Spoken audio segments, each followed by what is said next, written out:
Bonjour à tous! Dans la vidéo précédente, on a démontré que cette application est injective. Et bien pour cette vidéo, on va essayer de démontrer qu'elle est surjective. On a G, une application définie de l'ensemble N vers l'ensemble N, tel que pour chaque N, on lui correspond N plus moins 1 à la puissance N. Montrons que G est surjective.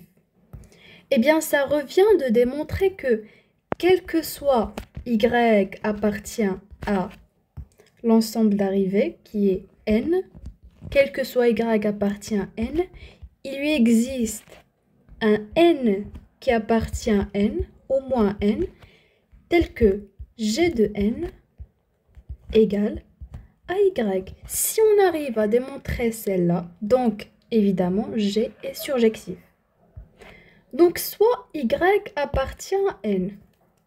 G de n égale à y, cela implique, ou bien équivalent, à n plus moins 1 à la puissance n égale à y. Notre but, c'est de trouver n en fonction de y. Car il faut démontrer que pour tout y, il lui existe un n tel que g de n égale à y. Donc, d'après cette égalité, g de n égale à y, on va essayer de trouver n en fonction de y. Donc, équivalent à n égale à y moins 1 à la puissance n. Moins 1 à la puissance n, c'est moins 1 fois moins 1 à la puissance n. Donc, la somme des puissances, ça fait n égale à y plus moins 1 facteur de moins 1 à la puissance n. Ce qui fait n égale à y plus moins 1 à la puissance n plus 1. N égale à y plus moins 1 à la puissance n plus 1. Dans cette égalité, on a n qui est l'inconnu, avec y un entier naturel donné. Alors, on a deux cas. Le premier cas, y pair, et pour le deuxième, y impair.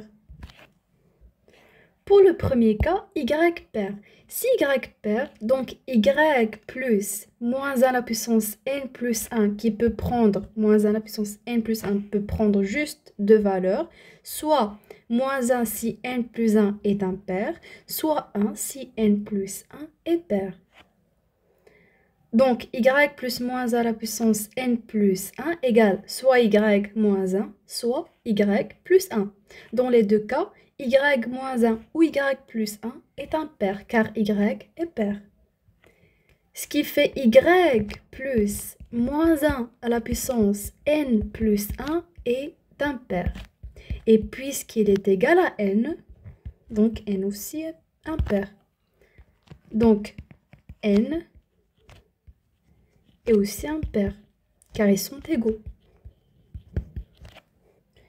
Et puisque n est impair, on revient ici à y plus moins 1 à la puissance n plus 1 avec n impair, donc n plus 1 pair, ce qui fait moins 1 à la puissance n plus 1 égale à 1, car l'exposant n plus 1 est pair.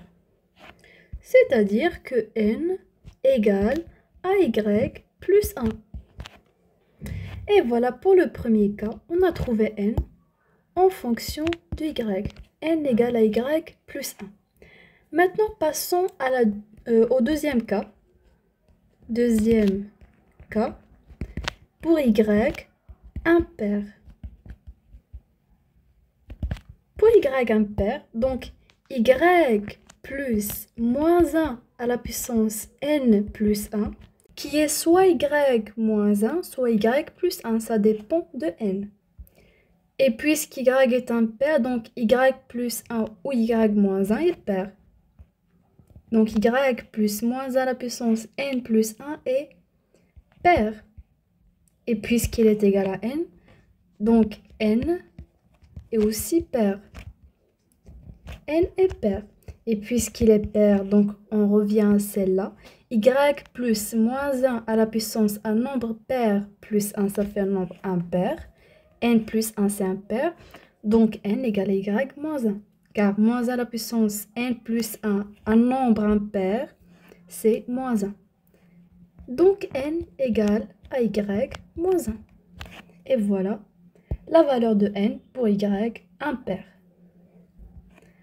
Pour le premier cas, y pair, on a trouvé n égale à y plus 1.